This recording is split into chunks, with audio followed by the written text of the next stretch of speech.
I had only been at Meridian Plaza for 11 days, which is just long enough to know where the bathrooms are, but not long enough to feel like you belong anywhere. The building sat on the edge of downtown, 22 floors of tinted glass and polished stone, the kind of place that looked important from the outside and smelled like old coffee, floor cleaner, and printer toner on the inside. I took the job because I needed steady money, nothing dramatic. My mom had been helping me with rent more than I liked admitting, and I was tired of hearing that careful pause in her voice whenever I said I was between things. Security sounded simple. Sit, watch monitors, make rounds, don't fall asleep. My supervisor, Darnell, was a big guy with tired eyes and a habit of tapping his pen against his clipboard. Night shift is quiet, he told me during training. Quiet doesn't mean safe. It just means you hear yourself think too much. I laughed because I thought he was joking. Most nights, I worked with another guard, but that Thursday he called out sick. Darnell looked annoyed, then looked at me. "You good solo?" I wanted to say no. Instead I said, "Yeah, I'm good." By 10 p.m., the lobby was nearly empty, the rain tapping against the glass doors, and I went down to the basement CCTV room with my coffee, my radio, and no idea that somebody upstairs already knew I was alone. The CCTV room was basically a converted storage closet with a desk jammed against one wall and 6 monitors mounted above it. The chair leaned slightly to the left. The kettle had a layer of mineral crust around the spout. Somebody had taped a sticky note beside the door that said, "Smile, you're watching people who are watching you." I remember thinking that was funny at first. There was one receptionist still in the lobby, a woman named Mara who worked late because her husband picked her up after his restaurant shift. She was maybe in her 50s, sharp glasses, soft voice, always wrapped in the same gray cardigan. She called me on, without making it sound fake. "You got snacks down there?" she asked over the desk phone around midnight. "Granola bar and regret," I said. She laughed, and that made the building feel less hollow. The cleaners moved floor by floor above me. Every so often I'd hear cartwheels squeaking through the ceiling pipes, or the muffled bang of a trash bin. Normal building sounds, boring sounds, safe sounds. Around 1:10, the rain got heavier, rattling through the loading dock vents like loose gravel. I was rubbing my eyes, watching camera 14, which covered the back service corridor, when the picture flickered once. Then it went black. I sat up, waiting for it to come back. It didn't. At first, I blamed the storm. Then camera 15 blinked out 5 minutes later, and the quiet in that little room changed shape. I called Teresa, the cleaning supervisor, because that was the sensible thing to do. She answered on the second ring, sounding half asleep and irritated. "Meridian Cleaning." "Hey, it's security. Are your people still by the loading dock?" "No, we cleared that side before 1. "Why?" "One of the cameras dropped." She paused. In the background I heard a car blinker clicking. That corridor always acts up. Camera 15 just went too. Another pause. Longer this time. "Call your supervisor," she said. I opened the access log on the computer, expecting to see a janitor badge or maybe maintenance. Instead, the service door had been opened with a badge belonging to a finance manager named Aaron Keller. I knew the name only because Darnell had made me memorize the high-access employees. Aaron Keller was in Dubai that week. Darnell had mentioned it that afternoon, because a package had come for him. I stared at the screen, until the letters stopped looking real. Then another badge opened the stairwell, different name. Then another opened the maintenance room. People who weren't in the building were suddenly moving through locked doors like ghosts with employee IDs. My mouth went dry. I picked up the phone and called Mara. "Lock the front doors," I said quietly. She didn't answer right away. "Mara?" When she spoke, her voice was barely above a whisper. "There's a man here." My fingers tightened around the receiver. "He's wearing a contractor vest," she said, "and he just asked where you are." I turned to the lobby camera. At first, all I saw was Mara behind the desk. standing too still. Then the man stepped into frame like he knew exactly where the camera was. Orange safety vest, baseball cap, work boots wet from the rain. Completely normal, except for the way he smiled. Not big, not wild, just calm. He looked straight into the lens and lifted a folded piece of paper. My shift schedule. I didn't move for a second. My brain kept trying to make it ordinary. Maybe management sent him. Maybe Darnell forgot to tell me. Maybe I was new and stupid and turning a maintenance issue into a horror story. Then he tapped the paper with one finger and mouthed my name. I locked the CCTV room door so fast the deadbolt scraped. My hands were shaking badly enough that I dropped my phone before I could dial 911. When the dispatcher answered, I tried to explain everything in order, but my words came out thin and tangled. "Sir, stay where you are," she said. "Do not open the door." "I'm in the basement," I whispered. "He knows I'm here." Outside the room, the hallway light buzzed. For a few seconds, there was nothing but rain in the vents and my own breathing. Then the handle moved, slowly, once, twice. The knock that followed was soft, almost polite. A man's voice said, "Open up, bro. Management sent me." And somehow, hearing him sound so normal, scared me more than if he had screamed. I backed away from the door until my shoulders hit the monitor desk. The dispatcher kept asking if I was safe, but I couldn't answer. I was watching the black screens, the dead cameras, the empty pieces of the building where he had already been. The knocking got harder. "Come on," he said. "Don't make this weird." That sentence stayed with me, like I was the problem, like locking the door was rude. Then he hit the door once with the side of his fist, and the frame jumped. I remember thinking about my mom, of all things, how annoyed she would be that I hadn't texted her back earlier, how I had wanted to prove I could handle my own life. And there I was, crouched under a desk in a basement, whispering my address to a stranger on the phone. The sirens came 12 minutes later, though it felt like an hour. The man stopped knocking before they reached the lobby. When officers found him, he was hiding in the electrical room with stolen access cards, zip ties, duct tape, and a hand-drawn map of the camera blind spots. His name was Cole, former maintenance contractor, fired months earlier. He had been sleeping in service areas off and on, watching routines, learning people. They said he probably picked me because I was new. I quit the next morning before the sun was fully up. Darnell looked like he wanted to apologize, but neither of us knew what words would make sense. Now, years later, I still notice cameras everywhere. Elevators, gas stations, parking garages. And whenever one screen goes black, even for a second, I feel that basement door behind me again, and I remember how quickly a safe place can become a trap. I used to close the bakery 4 nights a week, and for a while, I liked that shift more than I admitted. By 10:30, the morning rush felt like another life. The glass case was empty except for crumbs and 1 or 2 tired cupcakes nobody wanted. The espresso machine hissed as I wiped it down, and the whole place smelled like sugar, yeast, and lemon cleaner. I was 27 then, living with my older brother Marcus, in the downstairs unit of our aunt's duplex. He worked early at a tire shop, so by the time I got home, he was usually asleep, with the TV still glowing blue across the living room wall. He worried too much, but in a quiet way. He'd leave the porch light on. He'd text, "You good?" if I was 10 minutes late. I teased him for it because I needed to feel independent, even when part of me liked being cared about. My coworker Jenna was the opposite of quiet.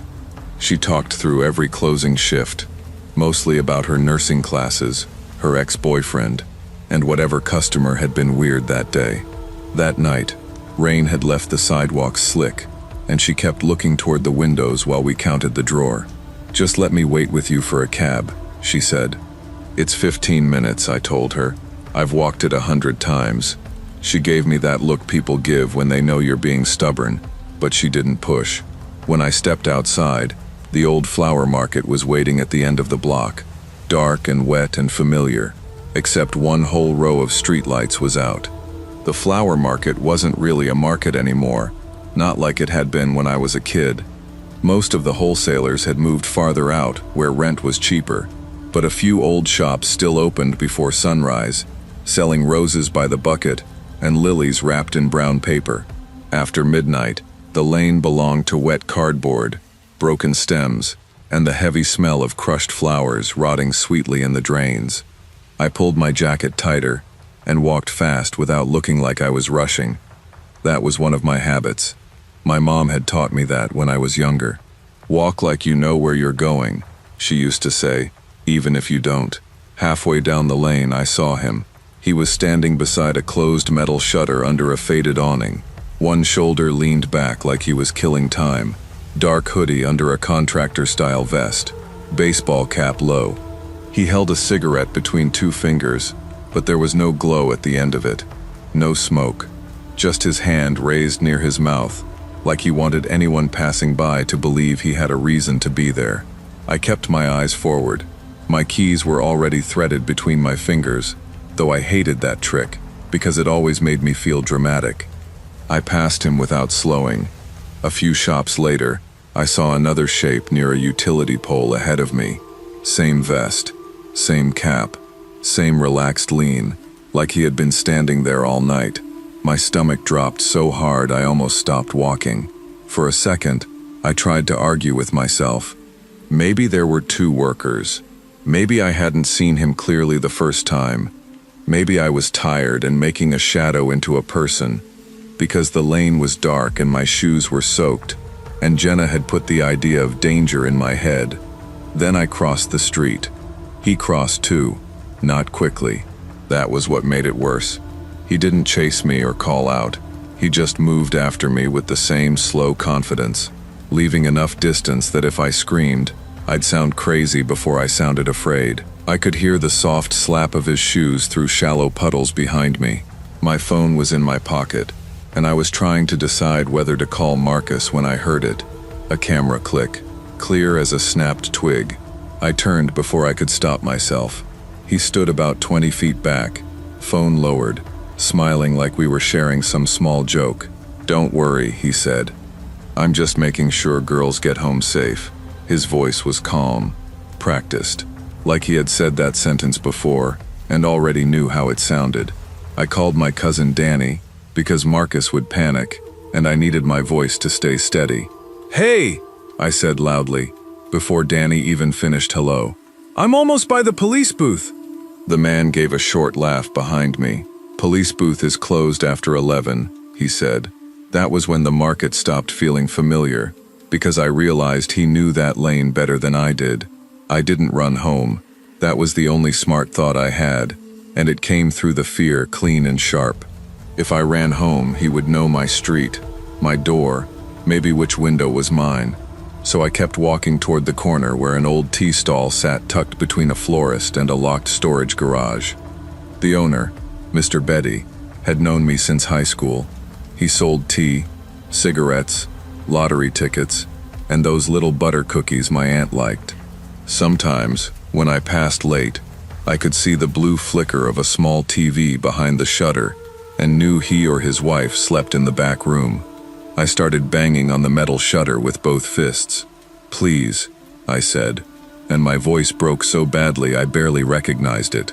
"Please open up." Behind me, the footsteps stopped. A narrow side door clicked. Mrs. Betty opened it in a housecoat, hair wrapped in a scarf, eyes already alert before she even saw my face. "What happened?" "He's following me," I whispered. She pulled me inside by the wrist and slammed the door.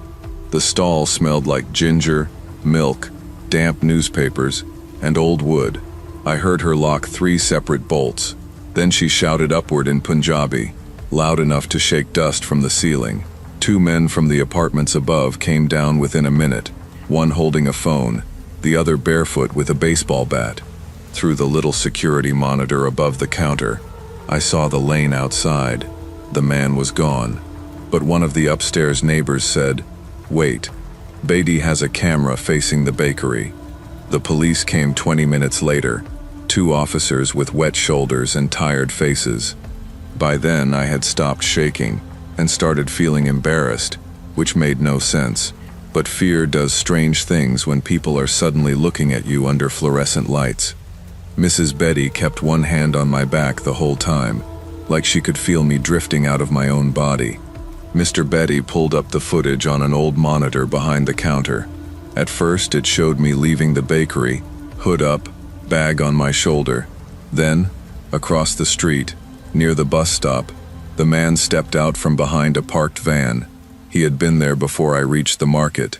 The officers watched silently as he followed me from the bakery block, sometimes hanging back, sometimes crossing ahead through alleys I didn't even know connected.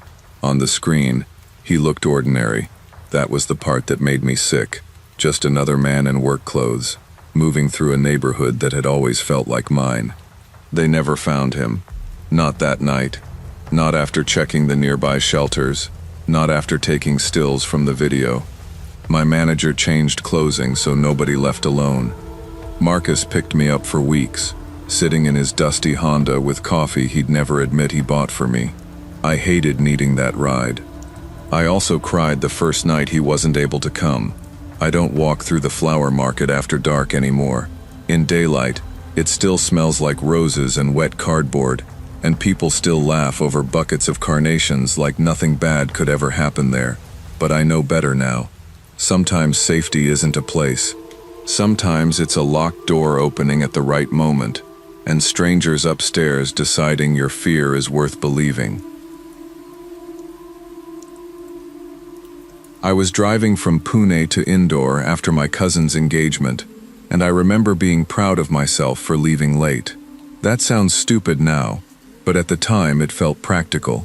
My family had spent the whole evening arguing over sweets, photos, missing bangles, and who had offended which aunt by not eating enough.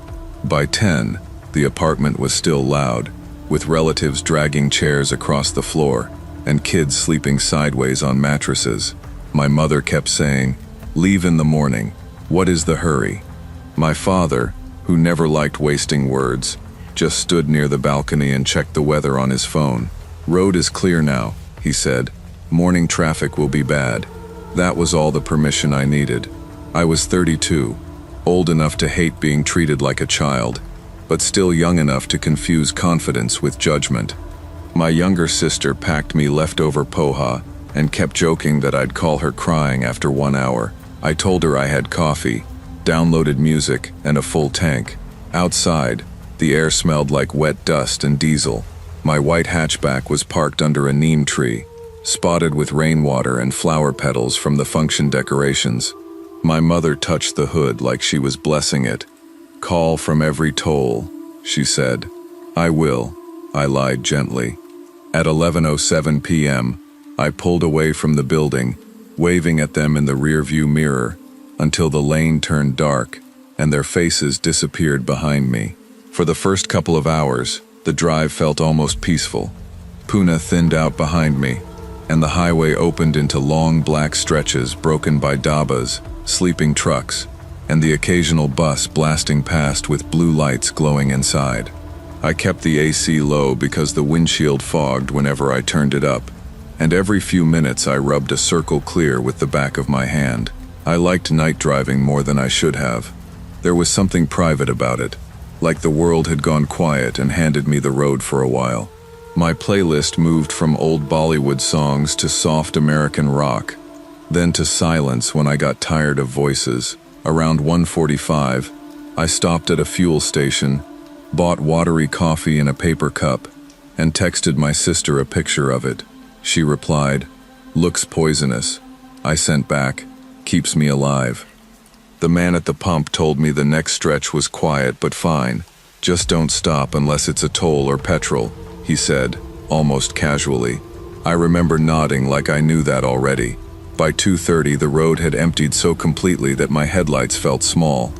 The rain had slowed to a mist, and the highway reflected back in broken silver lines. Then, ahead of me, I saw orange cones cutting across one lane and a blinking hazard light near a white Bolero parked sideways. A man in an orange safety jacket stepped out and waved a flashlight for me to slow down. I eased my foot off the accelerator and rolled toward him, already annoyed at the delay more than worried. That's how normal it looked at first. Cones, hazard light, official-looking vest. The man had a trimmed beard, tired eyes, and the bored expression of someone doing work nobody thanked him for. I lowered my window only a few inches. "Accident ahead," he said in Hindi. "Take service road. 10 kilometers only. You'll join back after the bridge." "Where is the accident?" "Truck overturned." I leaned forward, trying to see past the Bolero. The highway ahead was dark, but not blocked the way I expected. No flashing police lights. No ambulance. No line of waiting cars. No people standing around with phones, which on Indian roads is usually the first sign something happened. He bent closer to my window, too close, his flashlight beam sliding across my dashboard and then my passenger seat. "You alone?" he asked. The question landed wrong.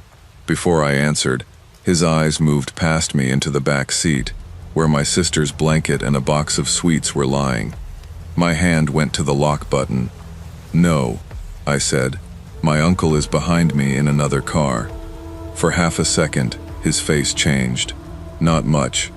Just a tightening around the mouth, like I had given the wrong answer to a question he hadn't meant to show me.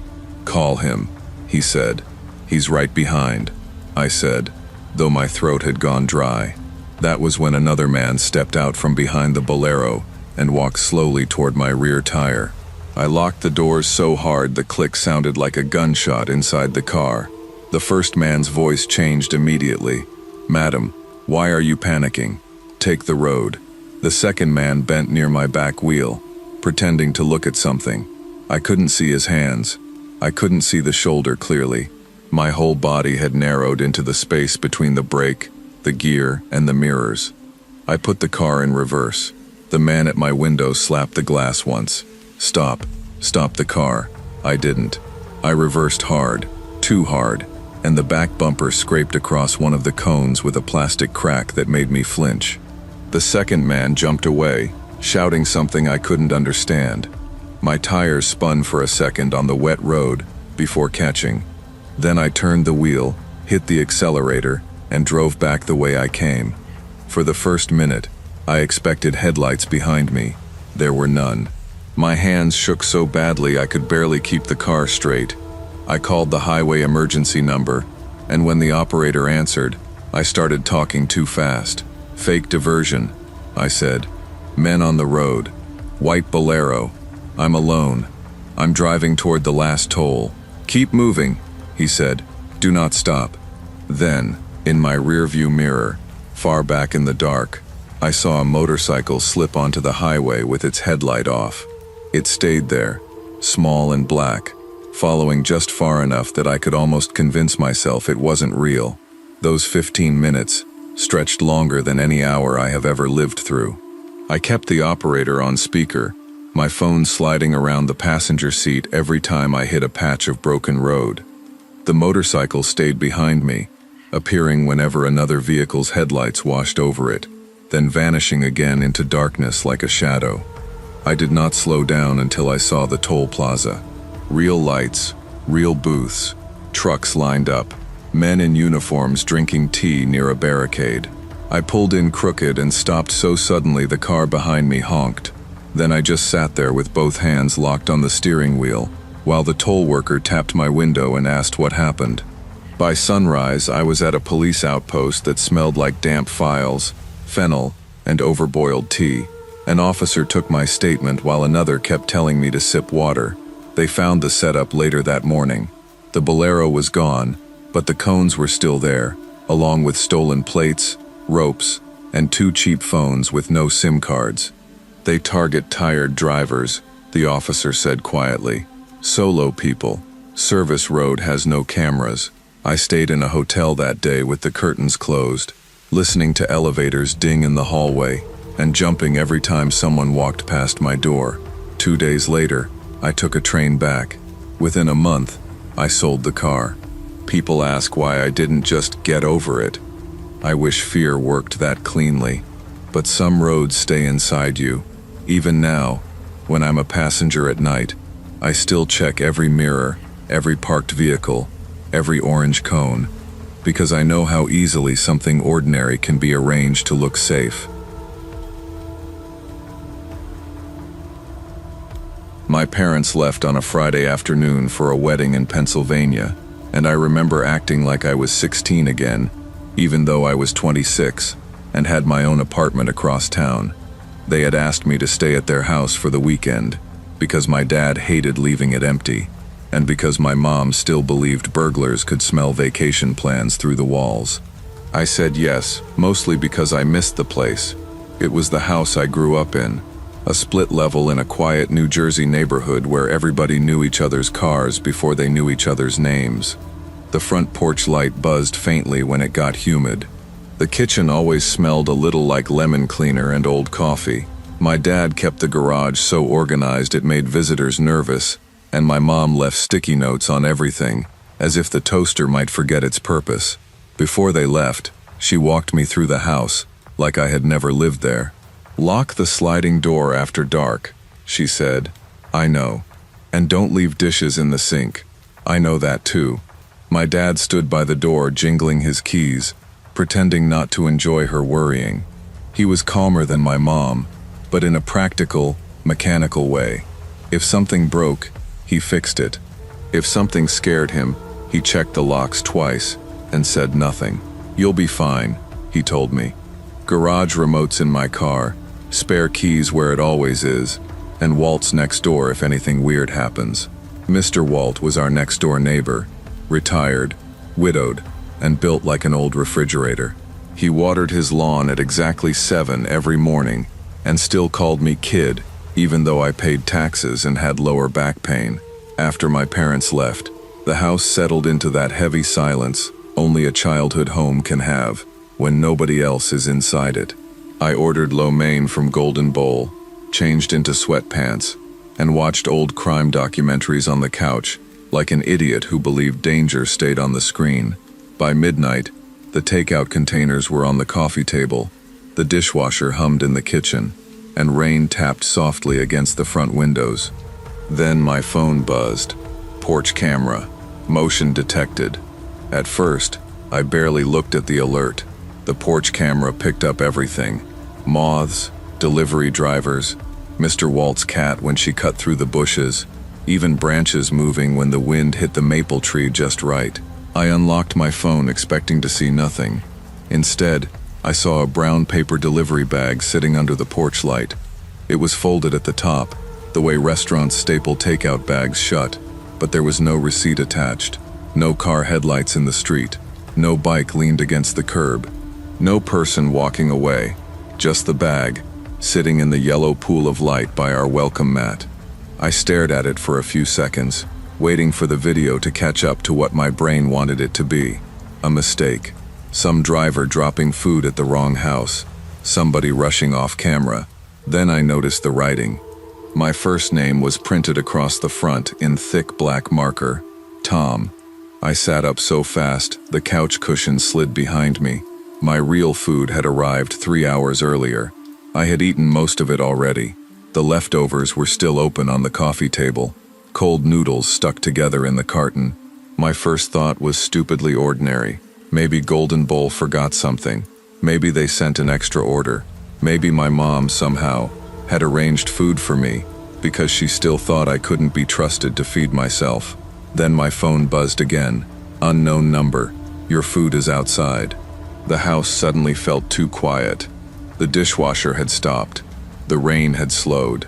I could hear the soft electrical hum of the television, muted now, faces moving silently across the screen. I didn't move toward the door. I called Golden Bowl. A tired woman answered after 4 rings. "Golden Bowl, hold please." "Wait, please don't hang up," I said, and heard my own voice crack. "This is Tom from Maple Ridge Drive. Did you guys send another delivery to my house?"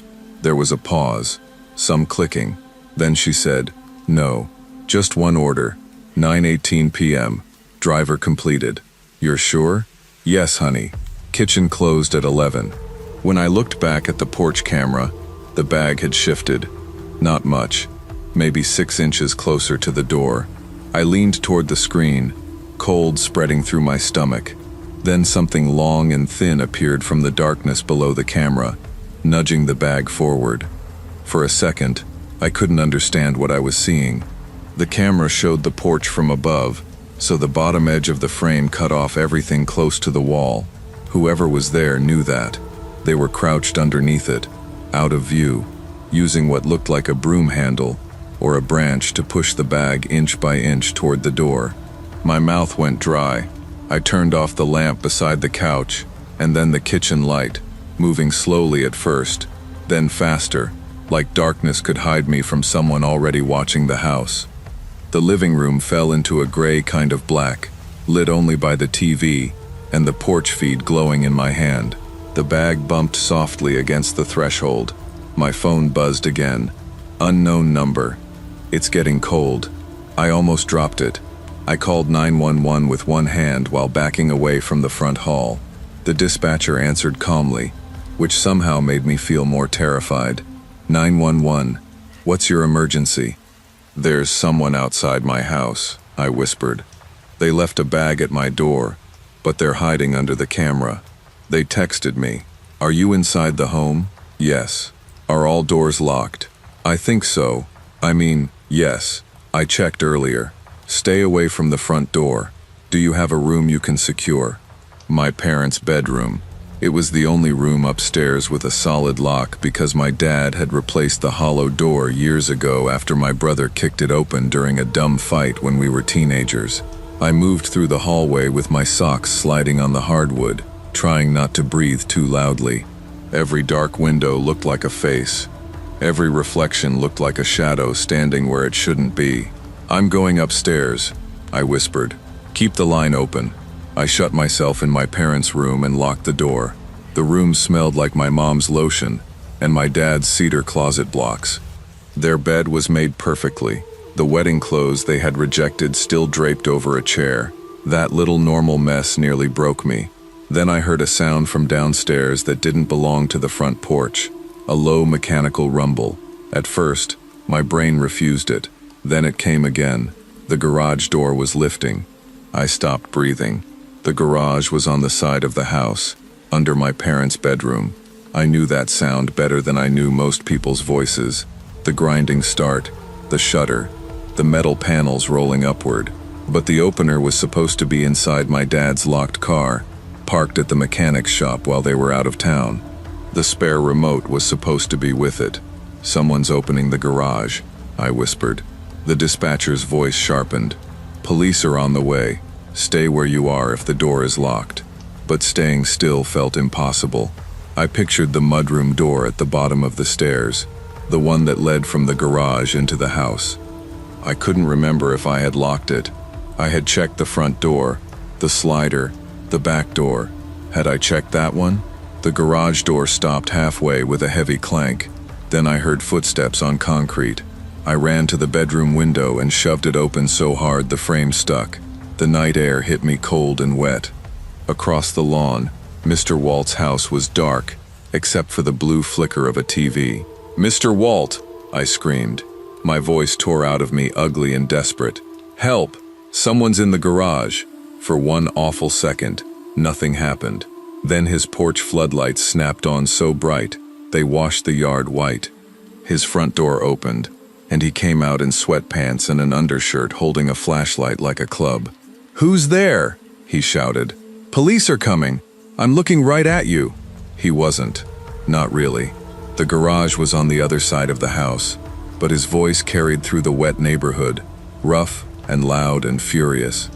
Below me, the garage door rattled again. I heard someone stumble, then the slap of shoes on pavement. A shape crossed the driveway, low and fast, but I only saw pieces of them through the maple branches. Dark hoodie, pale hands, head down. By the time the police cruisers turned onto our street, they were gone. I stayed in my parents' room until an officer called up to me by name and told me it was safe to come down. On the porch, the brown paper bag sat exactly where it had been pushed. folded neatly against the door. An officer opened it with gloved hands and went quiet. Inside the bag was a phone. It was propped against a plastic container full of cold rice, angled upward so the camera faced the height of a person opening the door. The screen was still on. The call had ended by then, but not long before. One officer said the phone was cheap, prepaid, probably bought with cash. Another took pictures of the porch, the bag, the writing, the scrape marks where it had been pushed across the wood. I stood in the hallway wrapped in one of my dad's old sweatshirts, shaking so badly my teeth clicked. Mr. Walt stayed on the porch with the police, arms crossed, pretending he wasn't scared too. My parents drove back before sunrise. My mom hugged me so hard I could feel her heartbeat through her coat. My dad didn't say much. He walked straight to the garage, stared at the half-raised door, then turned away with his jaw clenched. The garage remote was what made everything worse. 2 days earlier, my dad had left his car at Miller's Auto for brake work. The police called the shop when it opened. The spare remote was missing from the visor.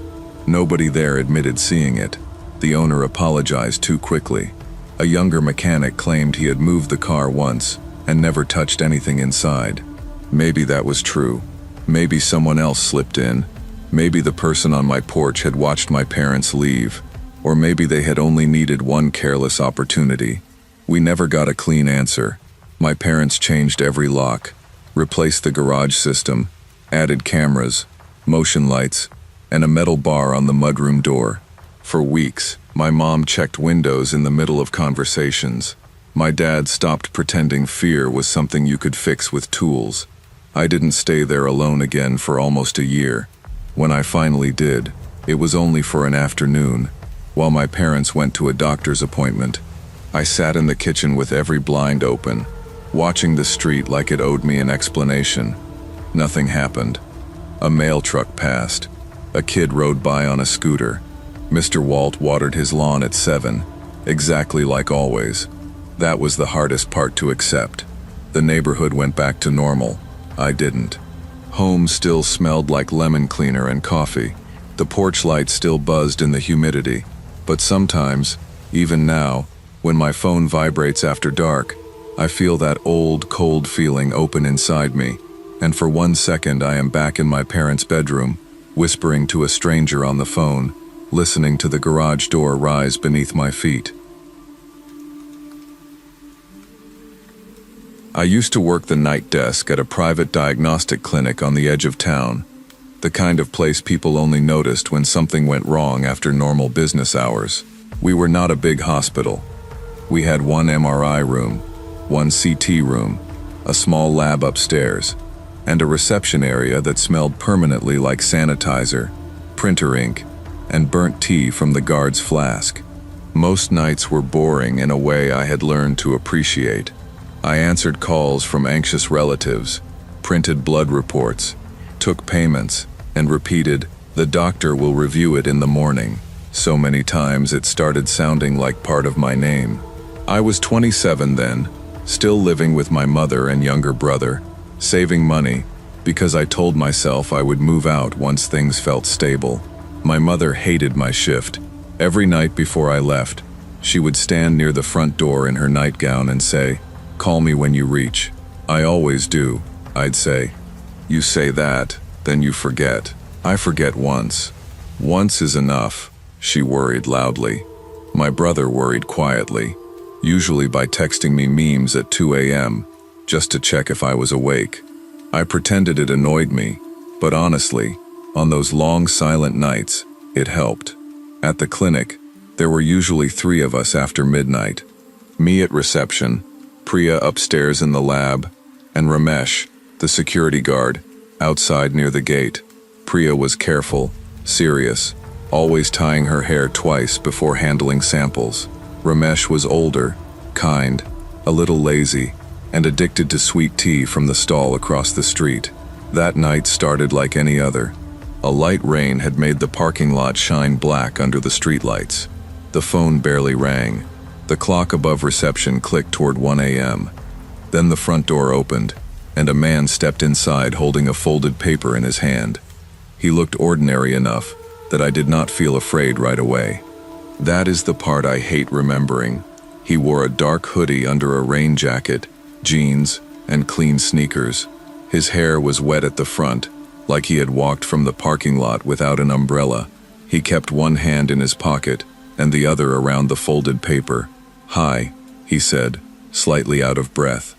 "I need a blood report. It's urgent." I sat up straighter and pulled the keyboard closer. "Patient name?" He gave it immediately.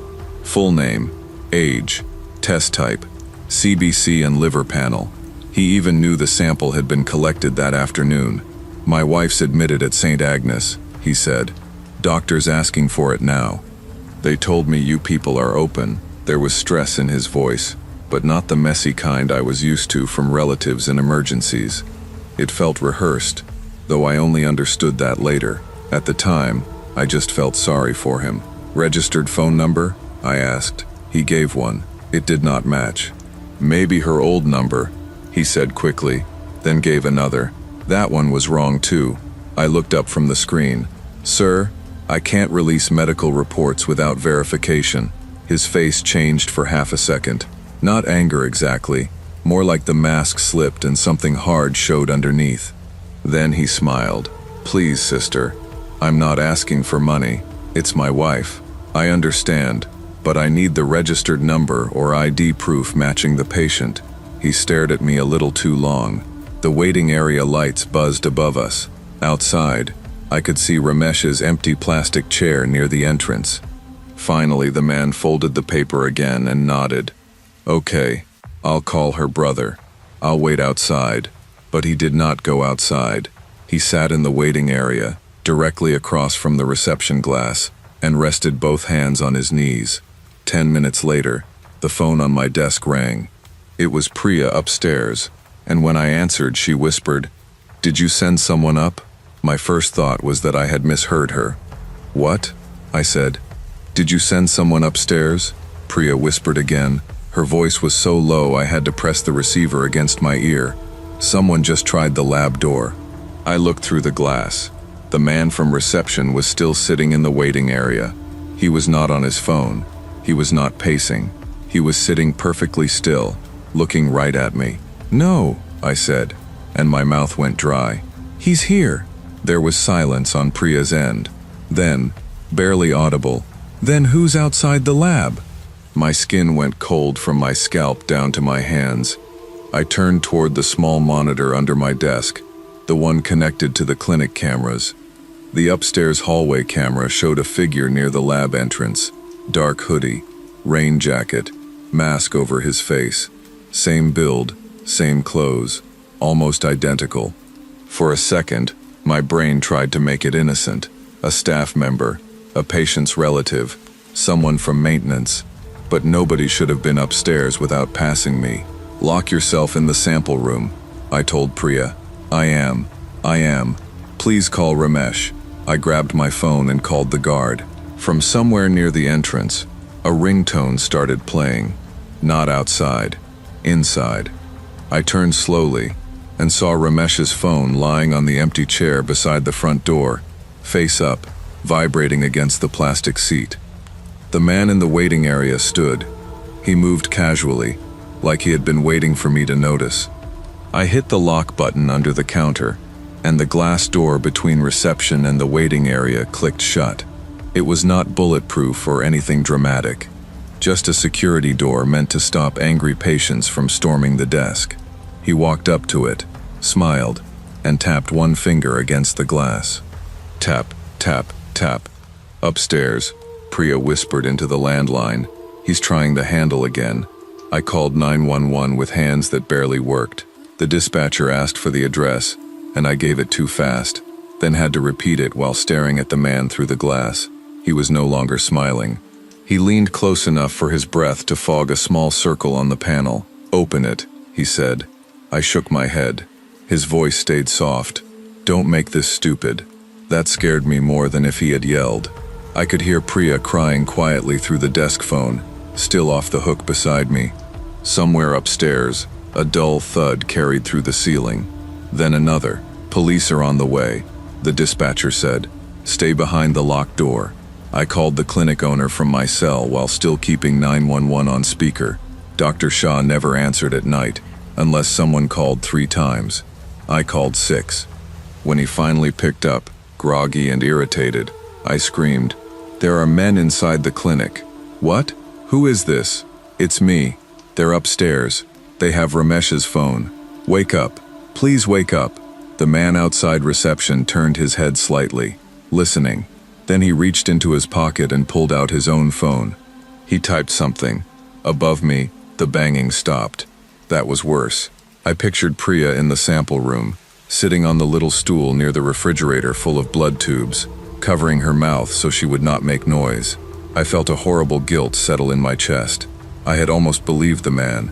I had almost felt bad for him. If I had printed the report or buzzed him through, maybe he would already be upstairs with her. I ducked under the desk and found the panic button with my thumb. It was old and stiff, and had failed during a drill once. I pressed it. Nothing happened. The man tapped the glass again, harder this time, and whispered, "Last chance." The alarm finally triggered on the 5th or 6th press. It did not start like I expected.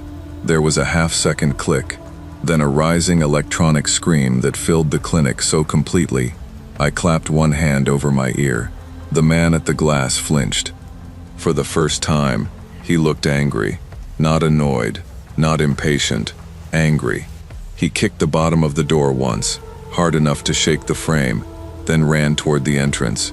Upstairs, I heard fast footsteps in the stairwell. The police arrived within minutes, though it felt like I had been under that desk for an hour. Red and blue lights washed across the waiting room windows.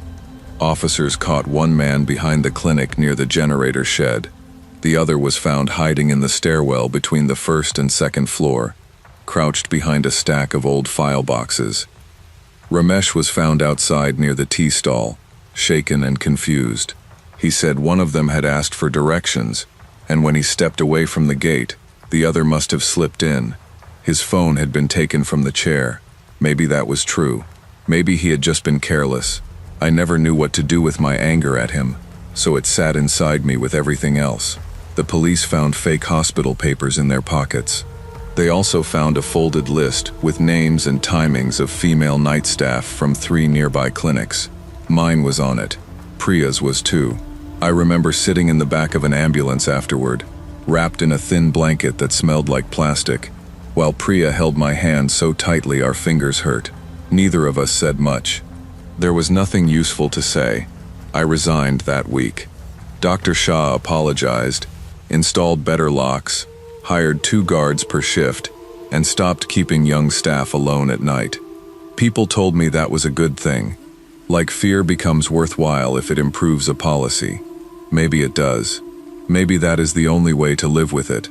But even now, years later, whenever I walk past a clinic glowing white in the middle of the night, I think about that glass door, that soft tapping, and the moment I realized danger does not always rush in loudly.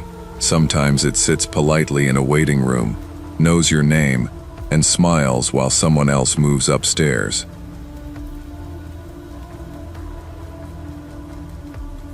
I was still holding the horn down when the fake tow truck pulled away with its headlights off. For almost 10 minutes, I had believed help had found me. Then I realized the man walking around my car was not there to fix anything.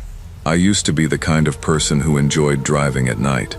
That probably sounds strange, but there was something about an empty highway that made my brain settle down. During the day, I worked in a small insurance office in western Pennsylvania, answering emails, handling claims, and listening to people explain car accidents in the same exhausted voice. By the time I got off work, I usually wanted quiet more than anything. My parents lived about 3 hours away near Harrisburg, and I made the drive once or twice a month. My mom always packed leftovers into plastic containers, even though I told her I had groceries at home. My dad checked my tires in the driveway like I was still 17. He was not affectionate in a big, obvious way, but he showed love through tire pressure gauges, full gas tanks, and telling me, "Don't wait until empty to fill up." That weekend, I had stayed later than planned because my mom's birthday dinner ran long. My sister came with her kids, and the house was loud in that warm, messy family way that makes you tired before you realize you're happy. By the time I left, it was already after 11. "You can stay," my mom said, standing in the doorway with her arms folded. "I have work Monday." "It's Saturday night?" "I know, but if I stay, I'll sleep late, and then I'll still have to drive." My dad walked me to my car and tapped the hood twice. "Text when you get home." "I will. And no back roads if you get sleepy." "I'm fine, Dad." For the first hour, I was. I had coffee in the cup holder, an old playlist on low, and the heater blowing just enough to keep the windshield clear. The highway was mostly trucks, and the occasional car passing fast in the left lane. Everything felt normal until the temperature light blinked on. At first, I thought it was a mistake. Then the needle started climbing. I took the next service road because it was the only safe-looking place to pull off. It ran parallel to the highway for a while, separated by a sloping strip of weeds and guardrail. But once I turned onto it, the main road felt strangely far away. Trucks passed in the distance with a low rushing sound, close enough to hear, but too far to see me clearly. It was 1:30 in the morning. I put the car in park, turned the heat all the way up, because I remembered my dad saying that could help an overheating engine, and sat there watching steam curl faintly from under the hood. The air outside was cold and damp, the kind of March night where the pavement looked wet even when it wasn't raining. I called roadside assistance, trying to sound calmer than I felt. The operator was polite and bored, like she had taken 50 calls exactly like mine. "Are you in a safe location?" she asked. "I think so. I'm on the service road near mile marker 218. "Are you alone?" "Yes." There was a tiny pause before she said, "Okay, stay in your vehicle with the doors locked. I'm sending a tow. Can I have your name?" I gave it. She repeated it back, confirmed my phone number, and told me the driver would take about 30 minutes. After we hung up, the silence got heavy. I texted my dad that I had pulled over but was okay. I did not call him because I knew he would hear the fear in my voice and start driving toward me half asleep. 5 minutes later, yellow light flashed in my rearview mirror. A tow truck rolled up behind me and stopped so close its headlights filled my car with white glare. Relief hit me first, fast and embarrassing. I actually laughed once under my breath. The driver got out quickly. He was already wearing gloves. He walked to my window and said, "You called for pickup, Megan?" The sound of my name should have made me feel safer. For 1 second it did. Then I remembered I had only given it to the operator 5 minutes earlier, and the app still said a driver had not been assigned. I kept the window up and cracked the door only enough to speak through the gap. "What company are you with?" He glanced back at his truck like the answer was obvious. County Roadside Towing. The name was close. Too close. My membership app said County Line Towing. "Do you have the dispatch number?" I asked. He smiled, but it did not reach his eyes. He was maybe late 30s, clean-shaven, average build, the kind of man you would not notice in a gas station. That made it worse somehow. "Look, I'm trying to help you out," he said. "Engine overheated, right? Sit in my truck where it's warm, and I'll load this up. I'm okay in here." His smile faded. "Ma'am, I can't load the vehicle with you sitting inside. I'll get out when the real driver gets here." That was the first time his face changed completely. Not dramatically, just a tightening around his mouth, a small shift in posture, like I had stopped being a person and become a problem. He stepped back and walked around my car with a flashlight. The beam swept across my mirrors, my back seat, my purse on the passenger floor. I locked the doors again even though they were already locked. My hands were shaking so badly it took 3 tries to open the roadside app. Actual tow truck, 25 minutes away. My stomach dropped. I called the operator again, whispering, "There's a tow truck here, but it's not mine." Before she answered, he bent down near my rear tire. A sharp hiss cut through the cold air. Then my tire pressure warning came on. For a moment, I just stared at the dashboard. The little orange symbol glowed back at me, calm and meaningless, as if it had not just told me I was trapped. He stood up slowly from the rear tire and wiped something on his glove. Not a knife, I don't think. Maybe a valve tool. Maybe something small enough to hide in his palm. He looked toward my window again, and this time he did not bother pretending. I called 911. My voice came out thin. I'm on a service road near mile marker 218. A man is pretending to be my tow driver. He just damaged my tire. The dispatcher asked if I could drive away. My engine overheated. I don't know. I don't think so. The man walked back to my window and tapped on it with 2 knuckles. Open the door, he said. I shook my head and held the phone down against my leg so he would not see the screen. He leaned closer. I could smell cigarettes through the glass, or maybe diesel from his truck. You don't want to be sitting out here all night. Something in me snapped then. Not bravery exactly, more like panic finally finding a job. I slammed my palm onto the horn and held it there. The sound tore through the service road, ugly and constant. The man jerked back, furious. I kept pressing until my arm hurt. On the highway, a truck slowed, then another. Their brake lights glowed red through the weeds like distant warning signals. The fake driver looked toward the highway, then back at me. His face was flat now, empty of every polite expression he had used before. He walked quickly to his truck, climbed in, and pulled away. He did not turn on his headlights. The police found me still locked inside my car, crying so hard I could barely answer questions. One officer stood near my rear tire and shined his flashlight down. "Valve stem's been cut," he said. Hearing it out loud made my knees go weak, even though I was sitting down. Until then, part of me had been hoping I misunderstood, that maybe the tire warning was bad timing, that maybe he was just rude, that maybe fear had made me stupid. But the tire was ruined, and my engine was still ticking hot under the hood, and the fake tow truck was gone into the dark like it had never been there. The real tow driver arrived 20 minutes later, shaken when the officers told him what happened. He was a heavy-set man in a reflective jacket who kept saying, "That wasn't us." I'm sorry, that wasn't us. I believed him, but I still would not sit in his truck until one of the officers checked his ID and dispatch confirmed his plate. Later, at the Toll Plaza Lodge, I sat on the edge of a thin motel bed while the heater clicked and rattled under the window. The room smelled like old carpet and bleach. My dad arrived just after sunrise in yesterday's jeans and a sweatshirt, hair flattened on one side from sleep. He did not lecture me. He just hugged me in the parking lot and held on longer than usual. The police told us fake tow scams had been happening on that stretch, but mine was different. The driver had known my name too quickly. They thought someone might have been listening to dispatch calls or using a scanner. Maybe he was waiting for stranded drivers. Maybe I was just the next voice he heard. I changed roadside providers after that. I stopped driving long highway stretches alone at night. For months, every yellow flashing light made my chest tighten. I used to think fear lived in dark alleys and abandoned places.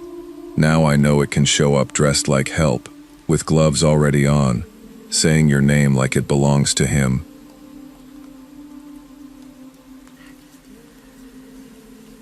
Winter break made our college feel like a place that had been abandoned in a hurry. Usually, the hostel was loud enough to hear from the parking lot, with girls arguing over laundry machines, calling home on speaker, dragging chairs across the floor, and laughing in the hallway long after lights out. But by the second week of December, most of that noise had disappeared. I stayed because my internship started earlier than everyone else's break ended. It was at a small accounting firm 15 minutes from campus. Nothing glamorous, but it mattered to me. My father had called it a foot in the door, and my mother had packed me enough snacks to survive a natural disaster. They lived 4 hours away, and although they did not like the idea of me staying back, the warden assured them one floor would remain open with a few girls. My father asked her twice, "There will be staff on site, right?" "Yes, sir," she said, sounding offended. "Security is 24 hours. The warden, Mrs. Sinha, was strict in the way adults become when they are tired of young people.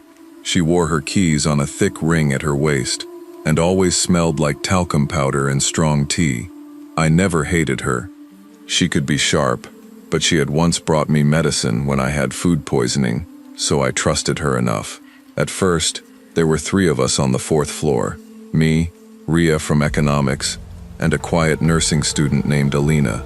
We shared instant noodles, complained about the cold water, and kept our doors open while studying, just to make the hallway feel alive. By the 3rd night, Ria had gone to her aunt's house, and Alina had shifted to a cousin's place after her mother panicked. I remember watching Alina roll her suitcase toward the elevator and joking, "So you're abandoning me?" She laughed and said, "Lock your door, okay?" That night I did. My room was at the far end of the 4th floor corridor, close to the fire stairs. During the semester, I liked that because it was quieter. During winter break, quiet felt different. The fluorescent light outside my door flickered every few minutes, and the wind pushed against the old window frames with a soft whining sound. I tried to make the room feel normal.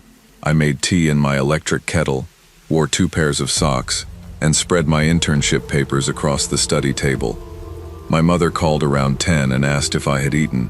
"Yes, Mom. Proper food or chips?" "Proper food. Don't lie. It was noodles." "That is not proper food." My father came on the line after her. "Door locked?" "Yes." "Chain also?" "Yes." "Good. Call me if anything feels off." I rolled my eyes, but after we hung up, I checked the bolt again anyway. Around midnight, the hostel became completely still. No footsteps above me, no water running in the shared bathroom, no muffled phone calls from the next room, just the low buzz of the tube light and the occasional bark of a dog somewhere outside the campus wall. I was almost asleep over my laptop when I heard the knock. 3 soft taps. At first, I thought it came from inside a dream. Then it came again, sharper. I froze, sitting upright on my bed. A man's voice spoke from the hallway, low and flat. "Pest control, madam." For a few seconds, I just stared at the door. Pest control. At 12:45 in the morning? Nobody had informed me. No notice had been pasted downstairs. No message had come in the hostel group. I stepped quietly onto the cold floor and looked through the peephole. 2 men stood outside my door wearing masks. One held a spray can, the other had a clipboard. Then I looked down and saw one of them was wearing bathroom slippers. My first instinct was to step away so fast my heel hit the bed frame. I pressed my hand over my mouth, not because I was going to scream, but because my breathing suddenly sounded too loud. The man knocked again. "Madam, open. We have to check the room." I didn't answer. My phone was on the table, charging beside my laptop. I grabbed it and called Mrs. Sinha. Her number rang once, then went to a switched-off message. I tried again. Same thing. Outside, the second man spoke now. His voice was rougher. "Madam, complaint has come. We are checking all rooms. There's no pest control at night," I said, trying to make my voice sound firm. "Warden Madam knows. We have master keys." That sentence made the room tilt around me. I dragged my study table across the floor and shoved it against the door. The legs screeched against the tile so loudly I knew they heard it. My hands were shaking, but my body kept moving. Chair against the table, suitcase against the chair. Anything heavy, anything between me and them. I called Nisha, a girl I knew on the 3rd floor. She answered sleepily. "What happened? Did pest control come to your floor?" "What? No. There are 2 men outside my room." Her voice changed instantly. "Don't open. I'm calling downstairs." Then I heard it. Keys. Not a knock this time. Not voices. Just a ring of keys jingling softly outside my door. I watched the handle, unable to move. One key slid into the lock. The knob twitched once. Then slowly, it began to turn. Something wild took over me then. I started screaming names. "Ria, wake up!" "Alina, call security." "Tanya, don't open the bathroom door." There was nobody in my room, nobody on my floor, but I screamed like the room was full of people, like help was just behind me, like I wasn't standing there in my pajamas with bare hands and a phone at 2% battery. The key stopped turning. I put the campus emergency number on speaker and called. It rang long enough for me to feel my throat closing. Then a bored male voice answered. Security. "There are men trying to enter my room," I shouted. "Fourth floor girls' hostel. Room 407. They have keys." "What men?" "I don't know. They said pest control." "They're not pest control. Please send someone now." Outside, footsteps moved away from my door. For 1 second, relief hit me so hard I nearly cried. Then I heard another door down the corridor rattle. They were trying the empty rooms. Nisha called me back while I was still on speaker with security. "I'm at the stair landing," she whispered. "I'm not coming up. I can hear them." "Don't come," I said. "Please don't come." The corridor outside carried every small sound, a key scraping, a door handle shaking, one man muttering something I couldn't understand. The fire stair door creaked open and then shut again. I stood on my bed and tried to see through the narrow window above the courtyard, hoping to spot security lights, movement, anything. My room smelled like spilled tea and fear. My mouth tasted metallic. Then heavy footsteps rushed up from below. A man yelled, "Security! Who's there?" And from somewhere just beyond my door, someone ran. Campus security found them near the fire stairs. One guard held one man against the wall, while the other sat on the floor with his hands zip-tied, breathing hard through his mask. They looked painfully ordinary under the bright corridor lights. Not monsters, not shadows, just two men in cheap jackets, one still wearing those ridiculous bathroom slippers. The police came after that. Then Mrs. Sinha arrived, wrapped in a shawl, saying, "There must be some misunderstanding," before anyone had even asked her a question. But there was no misunderstanding in the bag they carried. Duplicate keys, fake ID cards, a printed list of occupied hostel rooms. Mine was highlighted. Nisha's room was marked too, though she had gone home the previous afternoon and only come back that night to pick up a charger. I called my father at 3:20 a.m. I had never heard him sound like that before. Not loud, not angry, just awake in a way that scared me. "I'm coming," he said. By morning, he was there in the warden's office, unshaven, eyes red from the drive, refusing every soft explanation the college tried to offer. "You left my daughter alone on a floor, and men had keys," he said. "Say that clearly before you call anything a misunderstanding." A formal complaint was filed. Mrs. Sinha was suspended during the inquiry. The college changed locks, added guards, and suddenly found the budget for cameras that students had been requesting for years. I moved out within a week. For a long time afterward, every knock made my stomach turn. Even now, I check hotel doors, apartment locks, office stairwells. I listen for keys. People say a locked door makes you safe. I used to believe that too. Now I know safety is not the lock itself. It is who controls the keys, who answers the phone, and whether anyone believes you before the door starts opening.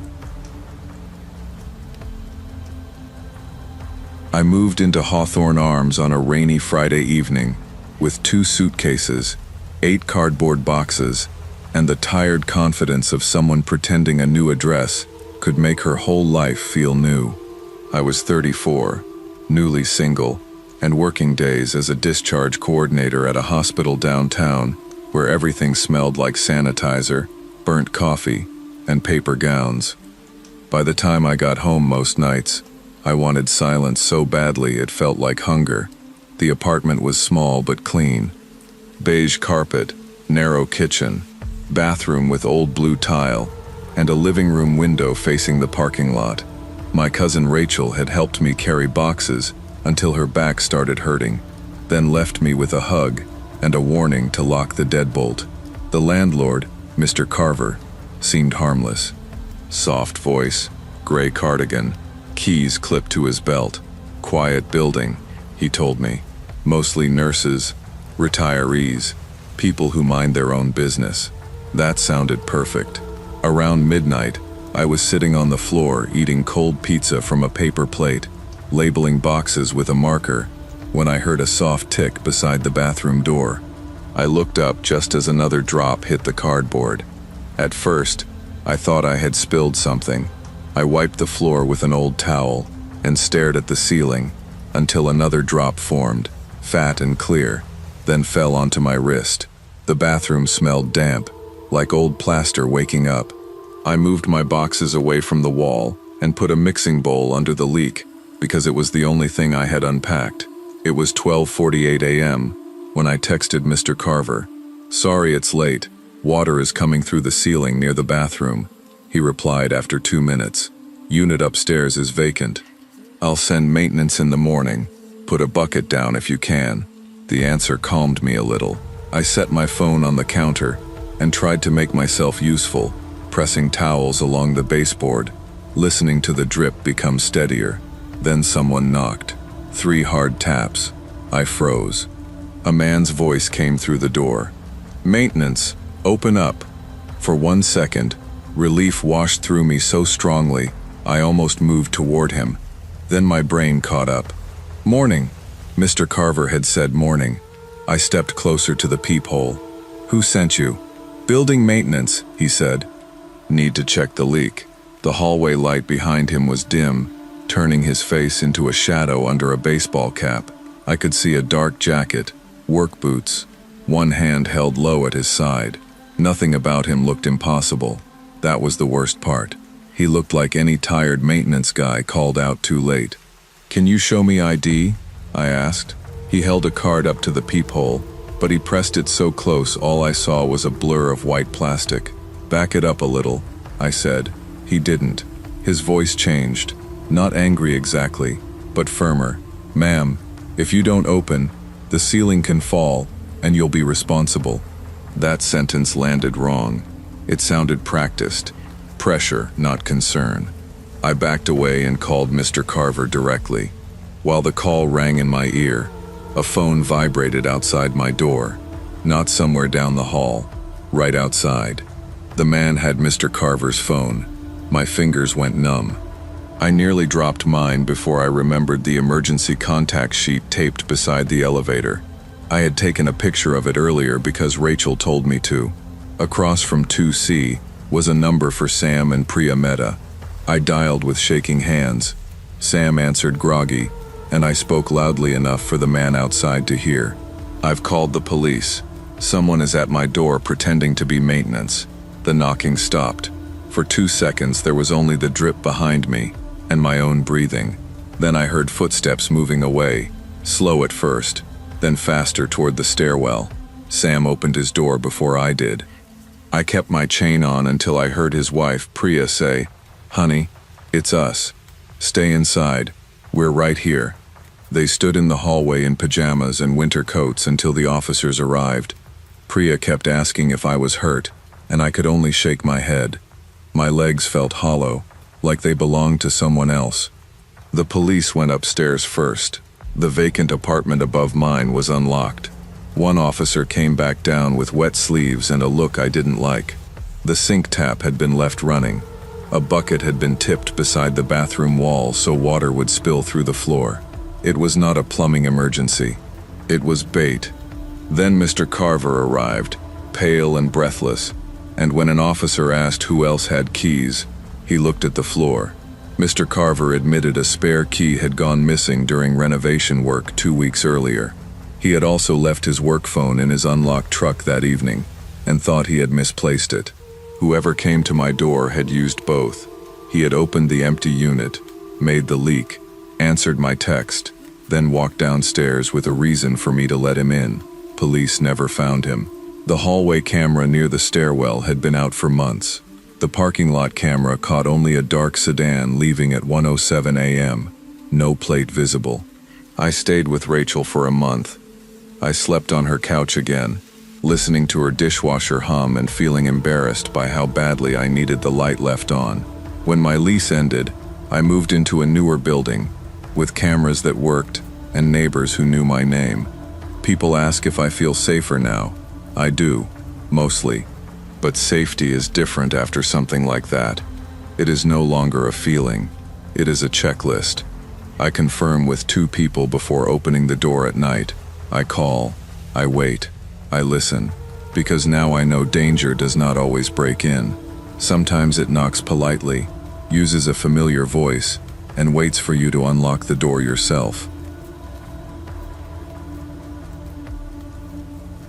I started working at the Brookvale 8 because I needed rent money, and because my mom said sitting in my apartment between hospital shifts was making me too quiet. She meant well. She always did. After my dad died, she measured my sadness by how often I answered texts, how long I let dishes sit, how many times I said I was fine. The theater was only part-time, mostly weekends, and it smelled like butter oil, old carpet, and cherry slush syrup. It was not glamorous, but it gave me a routine. I liked the closing shifts at first. There was something peaceful about the building after the last crowd left, once the arcade lights blinked to themselves, and the lobby music sounded too loud for all that empty space. My supervisor, Dana, was 46, practical, divorced, and always wearing reading glasses on a chain. She smoked behind the dumpsters during breaks, and called everyone kid, even people older than her. That Saturday was wet and cold, the kind of late October rain that made the mall parking lot shine under the orange lights. Trevor, the other closer, begged off early because his girlfriend's car had died, and Dana let him go with a tired wave. "Just do the final sweep with me after cash," she said. But 10 minutes later, she got pulled into the office with the safe, and I grabbed the trash bags alone, thinking it would take 5 minutes. Screen 2 was empty. Screen 3 was worse. Popcorn everywhere. Then I reached screen 4 and saw the door sitting open. Screen 4 had always been the smallest theater, tucked at the end of the back hallway where the carpet changed from red to a faded maroon no one had bothered replacing. It was the room we used for older movies and weird weekday showings nobody came to. That night, I knew it was closed. There had been a handwritten sign taped to the box office window all shift. Screen 4 unavailable due to projector repair. Still, when you work somewhere long enough, your body follows the checklist, even when your brain says it does not matter. Trash, cup holders, side exits, lost phones, sticky spills. I pushed the door open with my hip and stepped inside. The air felt colder than the hallway. The screen was blank, gray-white in the dark, catching a little light from the aisle strips. No previews, no credits, no sound except the low hum of the ventilation system. At first I thought I was alone, then my eyes adjusted, and I saw him. He was in the very back row, almost centered, hoodie up, shoulders rounded forward like he had been sitting there for hours. For a second, I thought maybe a customer had wandered in drunk, or confused from another theater. It happened sometimes. People slipped into the wrong screen, fell asleep, missed the end of their movie. "Hey," I called, keeping my voice light. "Sorry, sir, we're closed for the night." He did not move. I took 2 steps down the aisle, then stopped when I realized there was nothing for him to have watched. No movie had played in that room at all. I laughed a little, not because anything was funny, but because my body needed a sound to put between me and the silence. "You might have ended up in the wrong auditorium," I said. "The last shows are over." The man stayed still. His hands were hidden in the front pocket of his hoodie. I could not see his face, only the pale line of his jaw under the shadow of the hood. The smell in the room seemed different now. Sweat under damp cotton, faint but sour. I backed up 1 step and pulled out my radio. "Dana, you there?" Static crackled. Then her voice came through, distracted. "Yeah, kid." "What's up?" "There's someone in screen 4. A pause. "What do you mean someone?" "A guy. Back row. I'm telling him we're closed." Her voice sharpened. "Screen 4's closed. Projectors torn apart. Nobody should be in there." That sentence moved through me slowly, like cold water filling my shoes. I looked toward the side exit near the front, then the staff door tucked behind the curtain on the left wall. Most customers did not even know that door existed. It led to a service hallway with storage closets, breaker panels, and access to the old mall corridor. I lowered the radio. "Okay," I said to the man, trying to sound annoyed instead of scared. "I'll give you 5 minutes, but then we really have to lock up." That was when he finally turned his head. His voice was calm, almost curious. "Do you close alone every Saturday?" I ran before I thought about running. My sneakers slipped on the aisle carpet, and the trash bag twisted around my wrist, spilling cups behind me as I shoved through the auditorium doors. I did not look back. Looking back felt like giving him permission to become real. The hallway seemed longer than it ever had. The lights above me flickered in that cheap fluorescent way I had complained about for months. Halfway to the lobby, I noticed the emergency exit beside screen 4. A strip of silver duct tape had been folded over the latch, so the door would close but not lock from the outside. I stopped just long enough to understand what I was seeing. Then the auditorium door behind me creaked. I sprinted. Dana was coming out of the office with the cash drawer in both hands when I hit the lobby. She took one look at my face and set it down hard. "What happened?" "There's a man in 4, I said, barely getting the words out. "He asked if I close alone. The exit is taped." Dana did not ask me if I was sure. That is one of the reasons I still think about her with gratitude. She grabbed my arm and pulled me into the manager's office, locked the door, then pushed the filing cabinet in front of it with a grunt. Her hands shook when she called mall security, but her voice stayed steady. "This is Brookvale 8. We have an intruder inside the theater. Possible weapon unknown. 2 female staff locked in the office. Outside, somewhere beyond the wall, a door opened softly. Security arrived before the police. 2 guards with flashlights and tired faces that changed the moment Dana showed them the taped exit. They searched screen 4 first. The man was gone. He had left through the service hall, probably the same way he came in, but under the seat where he had been sitting, they found a black drawstring bag. One guard opened it in the hallway, and I saw enough before Dana turned my shoulders away. A small knife, work gloves, 3 women's scarves folded tightly together, one floral, one blue, one pale pink with makeup smudged near the edge. The police took our statements in the lobby, while the soda machines hummed behind us like nothing had happened. Later, an officer told Dana they had been looking into complaints from other theaters in the mall. A man had been slipping into late shows without tickets for weeks, not stealing money, not bothering customers, just watching, learning schedules, waiting for closing rounds. They found footprints in the service hallway dust and a scratched lock on a staff-only entrance that should have been repaired months earlier. I quit 2 weeks later. I tried to stay because I needed the money, because quitting felt like letting him take another piece of my life. But every dark row looked occupied. Every hoodie in the lobby made my stomach clench. Every empty screen felt like a mouth waiting to close. I work mornings now at a clinic near my apartment. I still check exits when I enter a room. I still hate sitting with my back to a door. The theater changed its policy after that. Nobody sweeps alone. Staff leave together. It is a good rule. I just wish it had existed before I learned why we needed it.